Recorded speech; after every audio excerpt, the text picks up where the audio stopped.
High সবাইকে, চলে এলাম নতুন একটি ভিডিও নিয়ে। আর আজকে আমি তোমাদের সাথে কিন্তু শেয়ার করতে চলেছি একটা নতুনত্ব রেসিপি। রেসিপিটির নাম হচ্ছে বরবটি বাটা। শুনতে একটু অকওয়ার্ড লাগলেও কিন্তু খেতে কিন্তু জাস্ট ওয়াও ছিল। তার জন্য কিন্তু বরবটিগুলো ভালো করে কিন্তু আগে নুন দিয়ে একটু সেদ্ধ করে নিতে হবে। তারপর ভেজে রাখা রসুন আর শুকনো লঙ্কা আর একটুখানি কালো জিরে ফোড়ন দিয়ে একেবারে ভালো করে কিন্তু পেস্ট করে নিতে হবে মিক্সিতে। আর সামান্য একটু জলও দিয়ে বলতে গেলে আমি কিন্তু বরবটি একেবারেই ভালোবাসি না, কিন্তু সত্যি এই জিনিসটা মানে এই রান্নাটা মা এতটা টেস্টি করেছিল, আজকে ফার্স্ট টাইম কিন্তু একটু ট্রাই করেছে।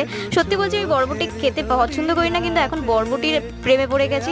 তোমরা চাইলেও কিন্তু এই রেসিপিটা ট্রাই করতে পারো যারা বরবটি খায় না বা ভালোবাসে না। বরবটিটাকে ভালো করে পেস্ট করে নেওয়ার পর কিন্তু কড়াইতে একটু সর্ষের তেল দিয়ে নুন দিয়ে এটাকে কিন্তু ভালো করে কিন্তু একটুখানি ফ্রাই করে নিতে হবে যতক্ষণ না কড়াইটা ছাড়ছে পর্যন্ত।